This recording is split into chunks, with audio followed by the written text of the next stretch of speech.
robot kedi ve köpeklerin satışları başladı ve bir kısmı da bunların terapi amaçlı kullanılıyor. Bu robot hayvanlar gerçek hayvanların yerini tutabilir mi konusu şimdi gündemimizde. Yani terapi olarak kullanılıyor aslında. Hem hani bazı demans hastalarında iletişim kurarak bir şekilde hani kelime kullanımlarını artırmak için veya otizmli çocuklarda da kullanılıyor. Ancak yani sanırım bir psikolojik veya biyolojik bir açıklama getirmek istemişler bu araştırmada.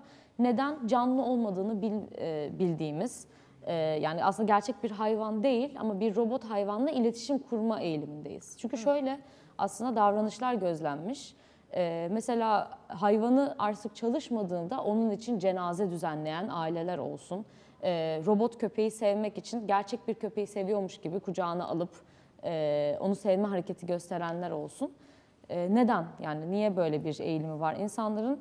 Bu yüzden de Purdue Üniversitesi'nde bir araştırma yapılmış 4-15 yaş grubundaki yaştaki çocuklar arasında.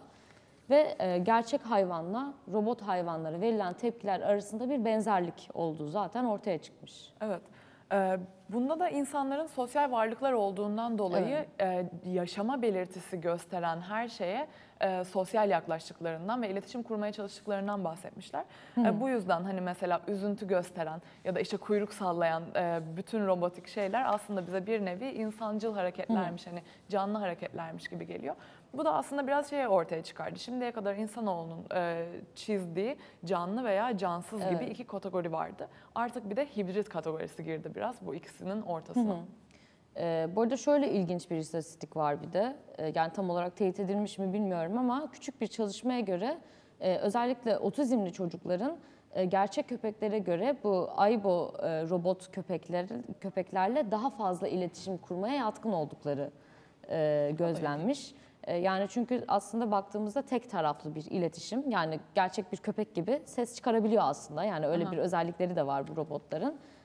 Ancak terapide kullanılan bu köpeklerle bu çocukların daha fazla iletişim kurduğu gözlenmiş. Bu da aslında önemli bir bulgu diye düşünüyorum. Evet, aynı zamanda alerji hastalarından bahsetmiş. Hani bunlar için de güzel bir yöntem olacaktır hayvanlarla iletişim kurmaları için. Ama şahsen bence gerçekten bir hayvana bakabilecek durumunuz varsa, hani bir alerji gibi bir hastalık gibi bir sorunuz yoksa, çok fazla barınaklarda sahipsiz hayvan var. Hani bir robota bu kadar para harcayıp böyle bir yatırım yapacağınıza aslında ücretsiz olarak bir hayvanın hayatını kurtarabilirsiniz yani.